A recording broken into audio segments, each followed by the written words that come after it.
Have you ever experienced any of the following?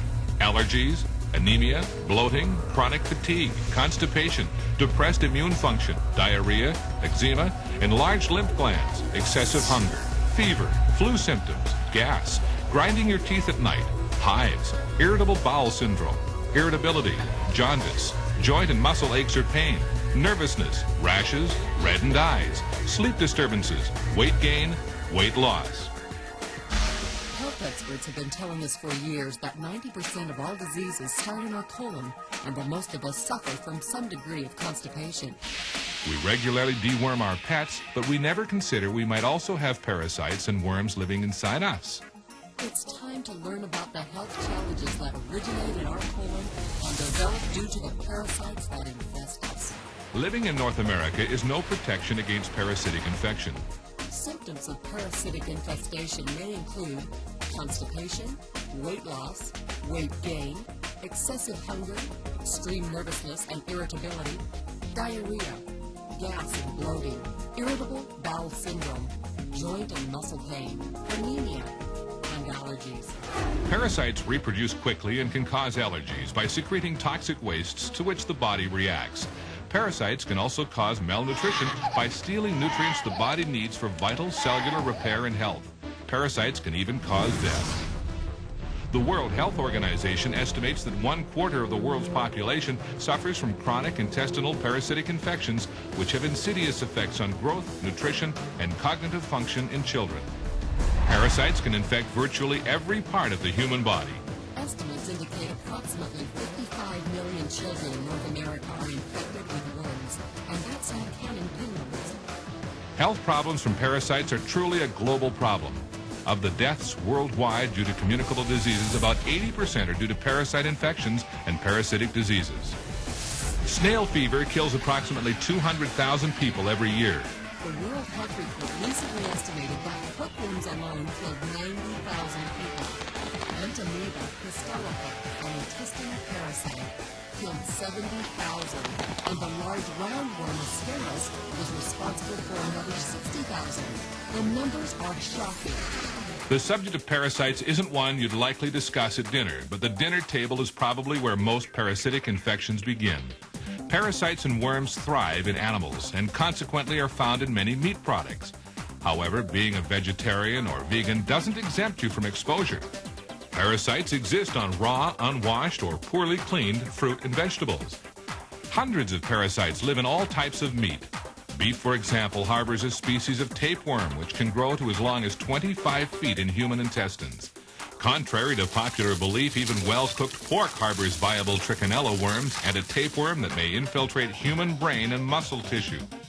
The Journal of the American Academy of Physician Assistants issued this statement: house pets offer affection, companionship, and trust, but they also are reservoirs for infectious agents transmissible to human beings. Cryptosporidium, affectionately referred to as crypto, caused an epidemic of gastrointestinal illnesses, including diarrhea and nausea in over 400,000 citizens of Milwaukee. The source? Copyright. And parasites can live an astonishingly long time. More than 50 years later, ex-servicemen who contracted certain parasites in the South Pacific or Asia during World War II are still infected. According to the book Foundation of Parasitology, humans are hosts to more than 100 kinds of parasites, not counting viruses, bacteria, and fungi. It is unusual to find a domestic animal which isn't carrying at least one species of parasite, and often the parasites themselves are the hosts to further parasites. At this point, a couple of things must now be clear to you. First, the chances are very high that you have one or more parasites living inside you. Second, the parasites you probably have are a major threat to your health and well-being. In a moment, we will discuss some important information you need to know about getting rid of your parasites. But first, we need to talk about that other topic, which, like parasites, is rarely considered polite dinner conversation. That's your colon. Not only is the colon the source of many of our illnesses, it is also the area where most of our parasites initially settle and reproduce. The colon is the compost heap where these parasites nest, feed, and lay their eggs. Every time you eat, you put food into your digestive system. There are only three things that can happen to that food. One, your body can use part of it for fuel and nutrition. 2, the leftover materials can be eliminated. Or 3, it can stay inside your digestive system.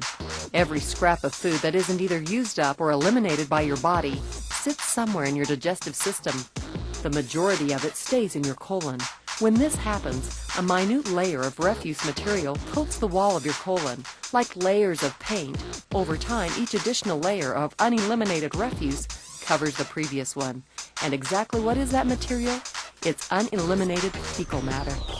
One of the functions of your colon is to draw whatever remaining nutrients it can from material passing through it. However, when your colon is coated with a layer of toxic, compacted fecal matter, what gets soaked up with the nutrients? You guessed it, toxins. Toxins your digestive system was supposed to eliminate. The process is called auto-intoxication or self-poisoning. You may be unwittingly poisoning yourself with the toxins accumulated in your colon.